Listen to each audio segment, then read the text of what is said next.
मुझे एक नई गुड़िया ला कर दो, ये गुड़िया पुरानी हो चुकी है।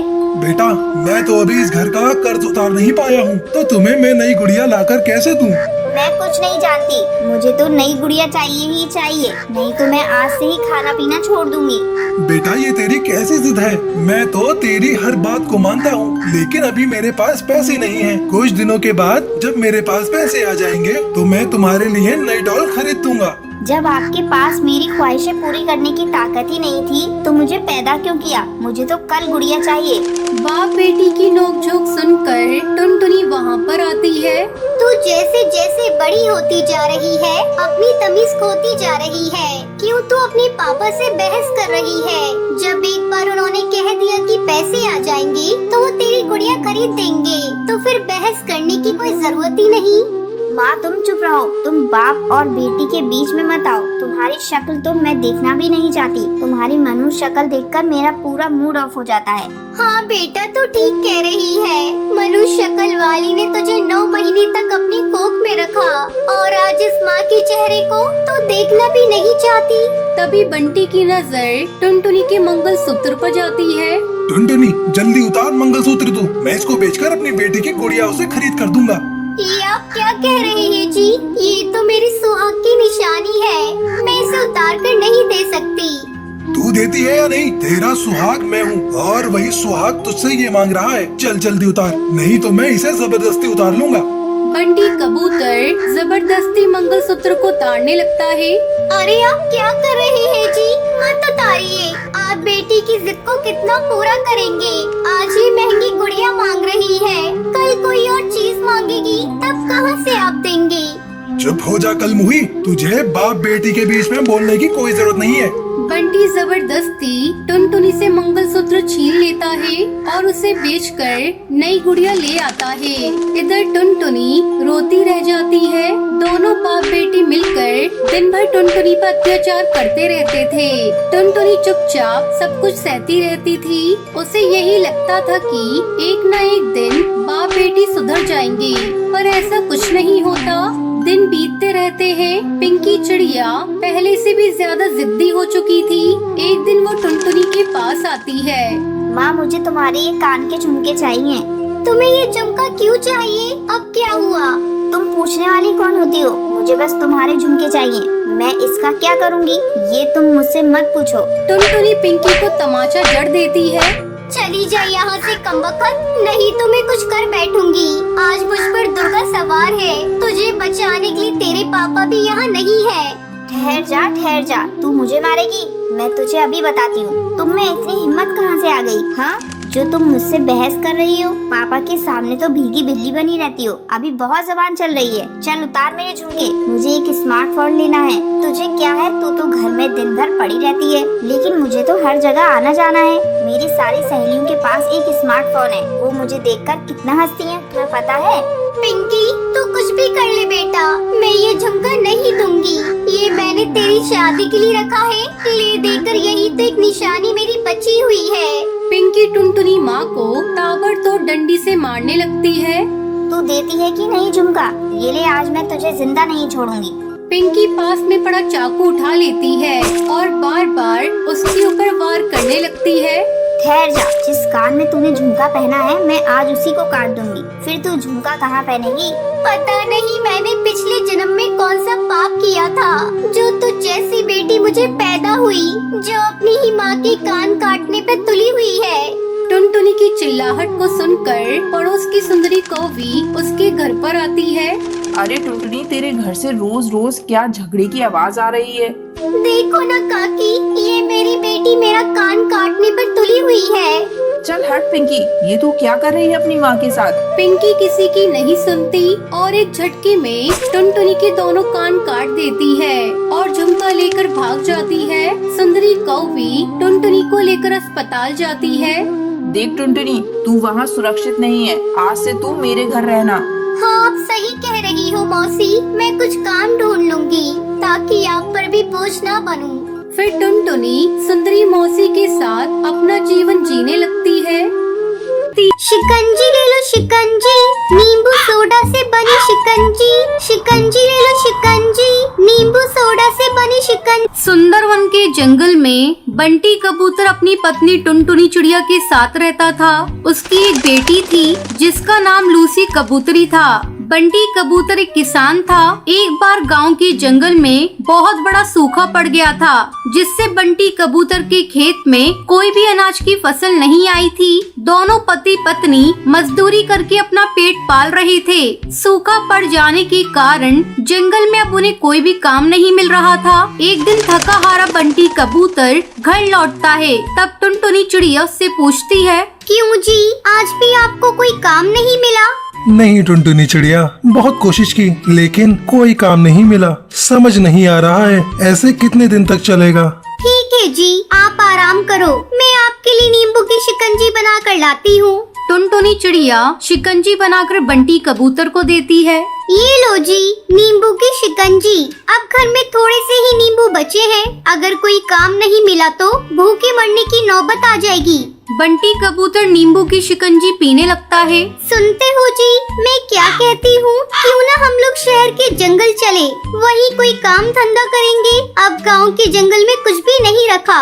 तुम्हें याद है ना, मेरी सुंदरी मौसी नदी के पार शहर वाले जंगल में रहती है। चलो हम लोग उन्हीं के पास चलते हैं। शहर के जंगल चलकर कोई काम धंधा ढूंढ लेंगे। अब तो अपनी बेटी लूसी कबूतरी भी बड़ी हो रही है, उसके लिए भी तो कुछ सोचना है। ऐसा सोचकर दोनों पति पत्नी अगले दिन शहर के जंगल जाते हैं। अचानक उनकी मौसी टुनटुनी चिड़िया को देखकर कहती है, अरे टुनटुनी बिटिया, यहाँ अचानक आना कैसे हुआ? गांव के जंगल में सब ठीक है ना?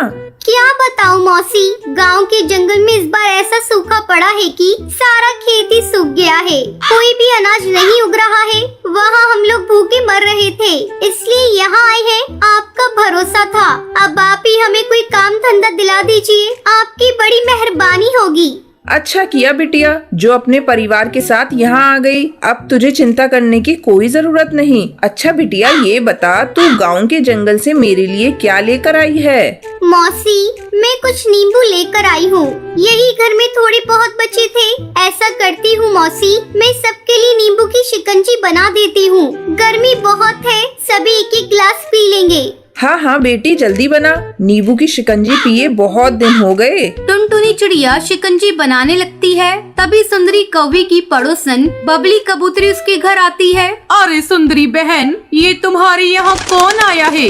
बबली बहन, ये मेरी भांजी है। गांव के जंगल से शहर के जंगल आई है और अब यही काम धंधा करेगी। तभी टुनटुनी चिड़िया सभी को शिकंजी देती है। नींबू की शिकंजी पीकर बबली कबूतरी कहती है, अरे वाह, ये शिकंजी तो बहुत ही स्वादिष्ट है। किस चीज से बनी है? बबली बहन, ये नींबू और सोडे की शिकंजी है। शहर के जंगल में तो कहीं भी ऐसी शिकंजी नहीं मिलती।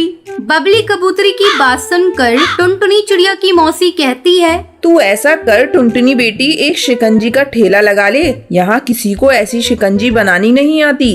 देखना, तेरे ठेले पर सुबह से ही भीड़ लगनी शुरू हो जाएगी। टुनटुनी चिड़िया और बंटी कबूतर को ये बात पसंद आ जाती है। अगले दिन वो सुंदरी कौवी से थोड़ा उधार लेकर अपना ठेला लगाते हैं और नींबू की शिकंजी बेचने लगते हैं। शिकंजी ले लो शिकंजी, नींबू सोडा से बनी शिकंजी। शिकंजी ले लो शिकंजी, नींबू सोडा से बनी शिकंजी। टुनटुनी चिड़िया की आवाज सुनकर उसके ठेले पर हरी काकी आती है। अरे बहन जी, मुझे एक गिलास शिकंजी तो देना, देखूं इसका स्वाद कैसा है। टुनटुनी चिड़िया उसे शिकंजी देती है। नींबू की शिकंजी पीने के बाद हरी काकी उस शिकंजी की बहुत तारीफ करती है। धीरे धीरे टुनटुनी चिड़िया के ठेले पर पक्षियों की भीड़ बढ़ने लगती है और जल्दी उसकी सारी शिकंजी बिक जाती है। कुछ ही दिनों में टुनटुनी चिड़िया की अच्छी कमाई होने लगती है। फिर वो अपनी बेटी लूसी कबूतरी का दाखिला एक अच्छे स्कूल में करवा देती है। इस तरह समय गुजरने लगता है। टुनटुनी चिड़िया और कश्मीर के जंगल में कालू कौवा अपनी पत्नी टुनटुनी और दो बेटियों के साथ रहता था। कालू कौवा बहुत ही मेहनती था। वो कश्मीर के जंगल में मूंगफली बेचा करता था। इस काम में उसकी पत्नी टुनटुनी चिड़िया उसका हाथ बटाती थी। एक दिन जब कालू कौवा मूंगफली बेचकर घर आया, क्या बात है जी, कई दिनों से देख रही हूँ, सुबह जब तुम मूंगफली बेचने जाते हो तो खुश दिखाई देते हो, लेकिन घर लौटते हो तो उदास दिखते हो। ऐसी क्या बात है? क्या आजकल मूंगफली का धंधा अच्छा नहीं चल रहा है? अरे आसपास अब और कोई मूंगफली बेचने वाले आ गए हैं, इसलिए मेरी बिक्री बहुत कम हो गई है। समझ में नहीं आता घर का खर्च कैसे चलेगा। तभी उसकी बेटी भूरी चिड़िया वहाँ आती है। पापा, कल मेरे टीचर ने आपको स्कूल में बुलाया है और मेरी फीस जमा कराने को बोला है। 2 महीने से मेरी फीस जमा नहीं हुई है। ठीक है भूरी, तू कल जा स्कूल और अपनी टीचर से बोल देना, मैं जल्द ही सारी फीस जमा कर दूंगा। अब हाथ पर हाथ रखकर बैठने से कुछ नहीं होगा जी, हमें कोई दूसरा धंधा करना होगा। इस तरह कुछ दिन बीत जाते हैं। कालू कौवे की मूंगफली का धंधा बिल्कुल ठप पड़ जाता है और घर में खाने पीने की तंगी होने लगती है। कुछ दिनों बाद रक्षाबंधन का त्योहार था। टुनटुनी का भाई गोलू चिड़ा अपनी बहन से राखी बनवाने उसके घर आता है। क्या बात है दीदी, आज रक्षाबंधन का दिन है, तुम इतनी उदास क्यों हो? और जीजा जी कहाँ हैं? कहीं दिखाई नहीं दे रहे हैं। तुमसे क्या छुपाना भैया, आजकल हम लोग बहुत बड़े संकट से गुजर रहे हैं। इनका मूंगफली का धंधा पूरी तरह से ठप हो चुका है। अब समझ में नहीं आ रहा कि कैसे घर चलेगा। भूरी और बुलबुल की पढ़ाई भी छूट गई है। घर में जो भी थोड़े पैसे थे वो भी खत्म हो गए। मन करता है अब मूंगफली का धंधा बंद करके कोई दूसरा धंधा शुरू कर दूं। ऐसा करो, तुम सब मेरे साथ शहर के जंगल चलो, वहाँ मैं तुम्हें अपना ठेला दे दूंगा। वैसे भी वो अब खाली पड़ा रहता है। अपने भाई के मुंह से ये सारी बातें सुनकर टुनटुनी चिड़िया की आंखों में आंसू आ जाते हैं। भैया, आज तुमने रक्षाबंधन के दिन बहुत बड़ा तोहफा दिया है मुझे। अरे कहाँ हो जी, यहाँ आओ। ये देखो, मेरा भाई गोलू आया है। टुनटुनी चिड़िया की आवाज सुनकर कालू कौवा वहाँ आता है। क्या बात है, इस तरह क्यों चिल्लाकर मुझे बुला रही हो? ऐसा लगता है जैसे तुम्हें कोई बहुत बड़ा खजाना मिल गया। हाँ, खजाना ही तो मिला है मुझे। मेरा भाई हम लोगों को शहर के जंगल ले जाने के लिए तैयार है। चलो अब चलकर वही मूंगफली का धंधा करना। अगर किस्मत ने साथ दिया तो शहर के जंगल में हमारा धंधा अच्छा चलेगा। फिर टुनटुनी चिड़िया अपने पूरे परिवार के साथ शहर आ जाती है। कालू कौवा शहर के जंगल में मूंगफली का ठेला लगाता है। मूंगफली ले लो, मूंगफली ताजी ताजी गर्मा गर्म मूंगफली, भुनी हुई मूंगफली ले लो। बाजार के बीचों बीच मूंगफली का ठेला होने के कारण सभी जंगल के पक्षी कालू कौवे की मूंगफली के ठेले पर आते हैं। मूंगफली वाले भैया, 1 प्लेट गर्मा गर्म मूंगफली देना तो। बस 2 मिनट मुझे दीजिए, मैं आपको अभी मूंगफली गर्म करके देता हूँ। अरे भाई, मेरे लिए गर्मा गर्म और नमक डाल के 1 प्लेट मूंगफली देना। देखूं तेरी मूंगफली में कश्मीर के जंगल वाला स्वाद है या नहीं। अरे भैया, आपको बिल्कुल कश्मीर के जंगल वाला ही स्वाद मिलेगा, पहले खा कर तो देखिए। आज कालू कौवे की अच्छी कमाई हुई थी, वो बहुत खुश था। एक दिन कालू कौवा अपनी मूंगफली का ठेला रेलवे स्टेशन के पास लगाता है। मूंगफली ले लो, मूंगफली ताजी ताजी गर्मा गर्म मूंगफली, भुनी हुई मूंगफली ले लो। वहाँ भी उसके ठेले पर मूंगफली खाने वाले पक्षियों की भीड़ लग जाती है। टुनटुनी चिड़िया की दोनों बेटियाँ अच्छे स्कूल में पढ़ने लगती हैं। अब उनके जीवन में कोई कमी नहीं थी। उनका पूरा परिवार खुशी खुशी अपनी जिंदगी बिताने लगता है।